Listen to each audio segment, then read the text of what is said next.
قرآن نے 4 مہینوں کو حرمت والا قرار دیا ہے، ان میں سے ایک محرم ہے۔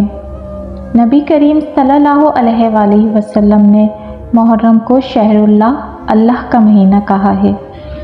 محرم میں کثرت سے نفلی روزے رکھنے چاہیے، کیونکہ نبی کریم صلی اللہ علیہ وآلہ وسلم نے فرمایا، رمضان کے بعد افضل ترین روزے اللہ کے مہینے یعنی محرم الحرام کے ہیں، خصوصاً یوم عاشور یعنی 10 محرم کا روزہ رکھا جائے، اس سے پچھلے سال کے تمام گناہ معاف ہو جائیں گے۔ 10 محرم کے ساتھ ساتھ 9 محرم کا بھی روزہ رکھ لینا چاہیے تاکہ یہودیوں کی مخالفت ہو جائے۔ یہودی بھی یوم عاشور کا روزہ رکھتے تھے کیونکہ اس دن حضرت موسیٰ علیہ السلام کو فرعون سے نجات حاصل ہوئی تھی، تو وہ اللہ تعالیٰ کے شکر کے طور پہ روزہ رکھتے تھے۔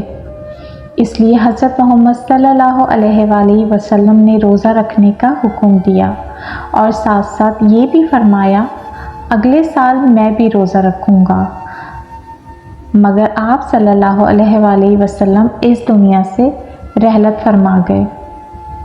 اپنے نفس پر ظلم کرنے سے بچیے، اس مہینے میں ظلم و زیادتی سے بچیے۔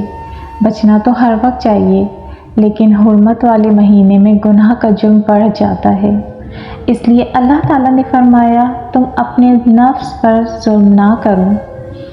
کربلا کا درد بھرا واقعہ بھی اسی مہینے میں ہوا ہے، جو قیامت تک ہر مسلمان کو یاد رہے گا۔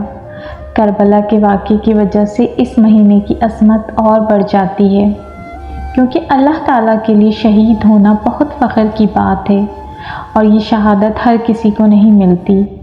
اللہ تعالیٰ کا قرآن میں فرمان ہے، اے پیغمبر، جو لوگ اللہ کے راستے میں قتل ہوئے ہیں انہیں ہرگز مردہ نہ سمجھو، بلکہ وہ زندہ ہیں، انہیں اپنے رب کے پاس سے رزق ملتا ہے۔